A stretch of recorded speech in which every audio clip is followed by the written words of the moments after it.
Hello everyone. In the previous session, when we have discussed about Euclidean, Manhattan and Minkowski distances, we always have considered numeric data that's been represented on x-axis and y-axis. So these are two different independent variables that we have represented on both x and y-axis. The scale of both the numeric data, that is both x and y representation here, is one and the same. So it is a very important data pre-processing step that one needs to perform, that is normalizing your variables data before we consider computing distances as part of any distance-based algorithm. As we know, KNN is a distance-based algorithm. We always need to normalize our X data before we consider creating a model. We have also seen the impact of normalization on the resultant distance values in one of our earlier lectures in exploratory data analysis. For those who want to revisit that particular section and try and understand what could be the distance values that are computed with normalized data and without normalized data for the same data set, then probably that's the right way to go about it, right? You have to revisit that particular section so as to understand the difference in the distance, the computed distance values with normalized and without normalized data. So we always need to normalize the data and then only compute the distances. Please remember this always. So in this session, we are going to discuss briefly about Hamming distance. So Hamming distance is helpful when the data that's provided to us is categorical in nature. When it's not numeric, when it's categorical, so we always go about converting that categorical data into numeric so that we can perform necessary computations on it, right? Here we understand that there are three different observations that are provided to us with indices as A, B and C, and there is one categorical variable called employment status. So I have performed label encoding. So employed is one category for which I'm encoding it as 1. For unemployed, I'm encoding it as 0. If you observe this particular tabular column, all the records with employed as employment status is now updated with 1. All the records with unemployed is now updated with 0.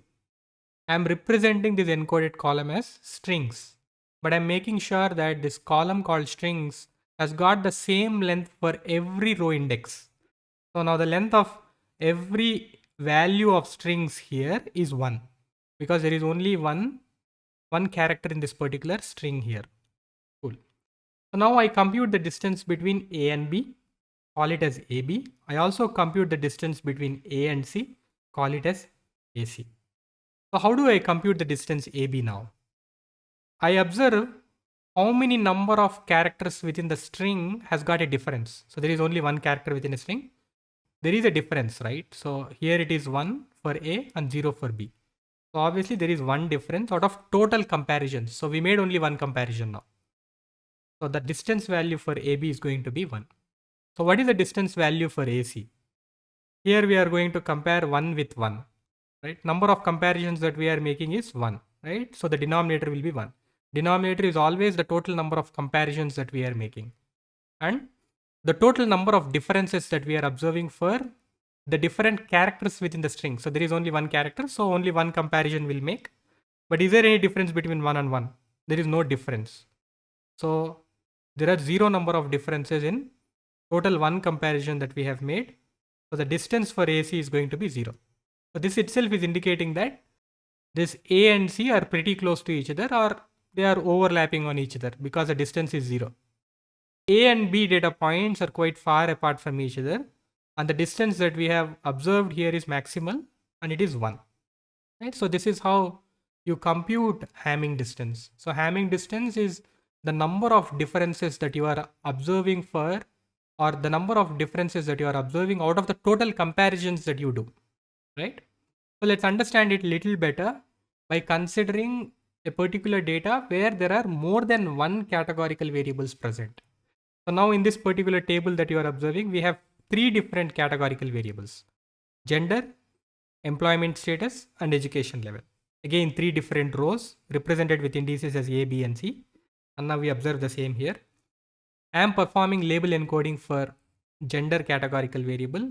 I'm encoding female with 1, male with 0. That's what I'm observing here, right? And employment status, again, I'm performing label encoding. I'm encoding I'm encoding employed with 1, unemployed with 0. So for education level, it should be an ordinal encoding because there is a specific order associated with different categories of this categorical variable.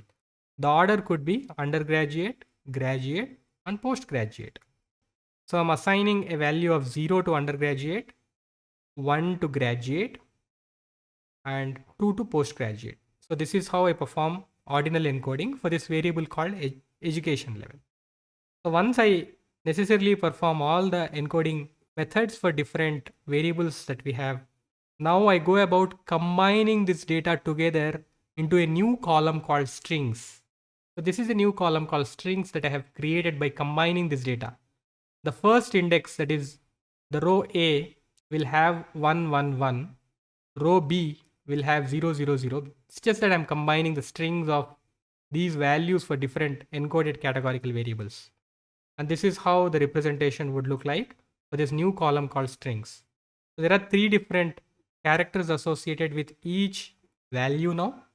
Now I can make in total about 3 different comparisons when you're doing comparison in between 2 different data points. So now let me compare data point A and B using this strings column, right? So the total number of comparisons that are to be made is 3 because there are 3 characters within the string, right? How many differences do I observe? So 1 is different from 0. For the second character, 1 is again different from 0. 1 is again different from 0. So 3 out of 3 comparisons that we have done are different from each other when we compute the distance between A and B, and hence the resultant distance in between A and B is going to be 1. Likewise, if I compute the distance between A and C, where I'm going to make 3 different comparisons again because there are 3 characters within each string, and the number of differences that I observe is only 1, right? So 1 is same as that of 1 here. Again, 1 is same as that of 1 here. So 1 is different from 2. So there is only one character for which we have observed a difference in comparison, right? So 1 out of 3 total comparisons, we have found a difference. So this resultant value is going to be 0.33. So this is a distance that we have computed in between these 2 data points A and C. So this is how we calculate Hamming distance. So the distance AC that we have just now computed is 0.33, right? Now let's redo this particular exercise by using Jupyter Notebook. I am going to import spatial module. So spatial is a module specific to SciPy library, and within spatial module I have a function called distance. So when I look at this specific doc string, I'm observing the different distance metrics that it caters to. So we have learned about city block distance, which is nothing but the Manhattan distance. We have learned about correlation in the past. We have learned about Euclidean, Minkowski, Mahalanobis. There are other distance metrics like Jensen-Shannon, like Canberra, Chebyshev, so on and so forth, right? So this is S-Euclidean is nothing but the normalized Euclidean distance. There is something called cosine distance, which we are going to cover in depth in one of our subsequent sessions. You can use any of these distance metrics. I am going to use one of these methods here, which is represented in the bottom. I'm going to use Hamming distance. So now let me invoke Hamming distance. And I need to find Hamming distance between 2 different data points A and C. Now A is represented as 1 1 1. C is represented as 1 1 2. Let me provide a list of 1 1 and 1 for A, 1 1 and 2 for C. And now let's calculate the Hamming distance between these 2 data points A and C. The resultant distance value is going to be around 0.33, same as what we have computed earlier, right? Let's say that I'm updating this last element value to 20. I'll still observe the same value for distance, basically because in numerator we are not taking the difference of these elements. We're not taking 1 minus 20 or something, right? We're only seeing if there is a difference that is observed or not. So 1 is not equal to 2, then there is a difference that we have observed. 1 is not equal to 20, still there is a difference. Irrespective of what value this holds, it doesn't matter as long as there is a difference that we have observed. So still you are going to observe only one difference out of total 3 comparisons that we did, and hence we observe the distance value is going to be 0.33. Let's say that I'm updating this second element within C to be 0. Then now we observe 2 differences. For 2 differences out of total 3 comparisons, the distance is going to be 0.666 or 0.667. Right? This is how you compute Hamming distance. You also can make use of finding distance by using any other methods here that we have represented, right? So we have Jacquard's coefficient, which we can calculate, right? There are other dissimilarity metrics here that are listed, which are not commonly used. Let's not worry about all of this. We'll only look at the ones that are most frequently or commonly used across the different algorithms that we are going to cover as part of this course, right? Cool. So that's all in this particular session, and thanks for watching.